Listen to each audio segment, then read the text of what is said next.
There's a video that started spreading before most Filipinos even knew what they were looking at. A young woman on a stage in Stockholm, dancing under lights that weren't hers, in a crowd that had no idea who she was, except for the small pocket of Filipino fans who froze mid-scroll and thought, "Wait, is that her?" It was her. 5 days after Eala walked off center court having just made Philippine tennis history, she was standing inside a wooden house built for a Bad Bunny concert, laughing like she didn't have a ranking to defend or a nation's expectations sitting on her shoulders. Within a day, the clip had outgrown tennis entirely. It reached Bad Bunny fans who had never heard her name. It reached entertainment pages, sports pages, group chats that don't normally discuss the WTA rankings. And it split opinion fast, because for every person charmed by it, another asked the same pointed question. Should she really be out celebrating, 5 days removed from a Wimbledon exit? That question is where this story actually starts. Not the concert. Not the song. The question itself. And what answering it honestly reveals about who Eala has become. To understand why that debate even ignited, you need to go back to what she just walked away from. Eala's Wimbledon didn't end in triumph. It ended in a 3-set loss to Jasmine Paolini in the 4th round, a defeat on paper. But the number that mattered more than the scoreline was the one attached to her name in the history books. First Filipino singles player, male or female, to ever reach the 4th round of a Grand Slam. Along the way she'd climbed to a career-high world number 28, the highest ranking any Filipino has ever held in the sport. The applause that followed her off center court wasn't consolation. It was recognition of a run that had kept a country up past midnight for 2 straight weeks. So when the Stockholm video surfaced days later, it landed inside a very specific moment. A nation still processing a heartbreak that didn't quite feel like one, still deciding how to feel about a loss that had somehow made her more beloved than most of her wins ever had. And into that moment walked a debate that had nothing to do with tennis, and everything to do with what people expect from the people who play it. Some fans argued the timing was wrong, that a professional athlete, fresh off a painful exit, should disappear into training, not surface on a stage in Sweden. Others pushed back hard. She is 21 years old. She had just delivered the greatest Grand Slam performance in her country's tennis history. If anyone had earned one unguarded evening before the next demand on her time, it was her. Both sides were arguing about optics. Neither side noticed the part that actually mattered. Nothing about that concert touched her career.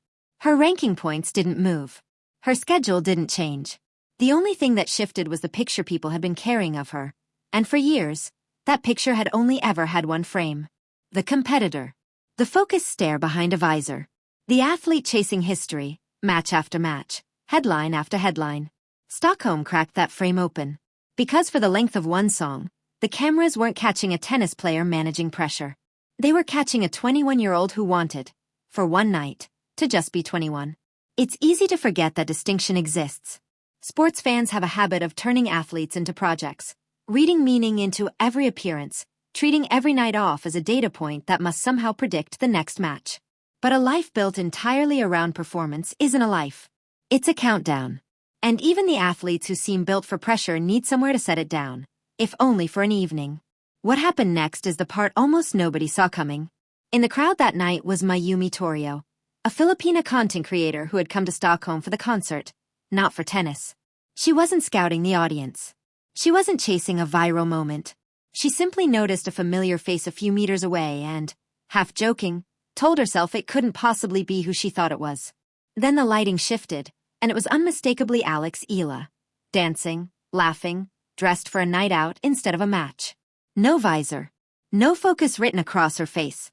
Just a young woman enjoying a song. Torrio kept her phone up for the rest of it. Not to build content.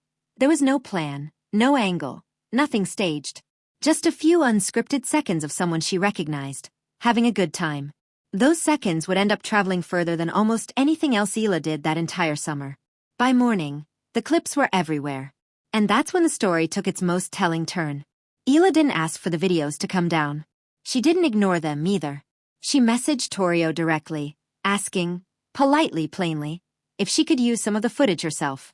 According to Torrio, the exchange didn't feel like corresponding with one of the biggest names in Philippine sport. It felt like talking to a friend.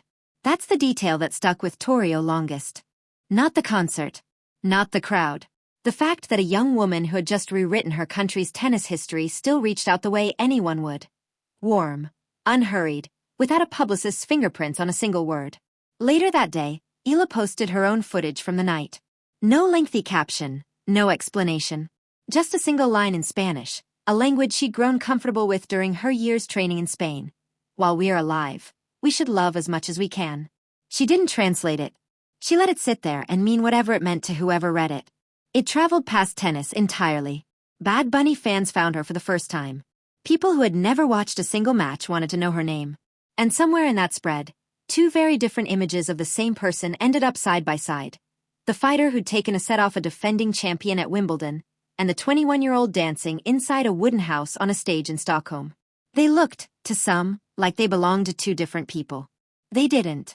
They were the same one, just finally shown in full. She had no idea, boarding that flight home, what was waiting for her.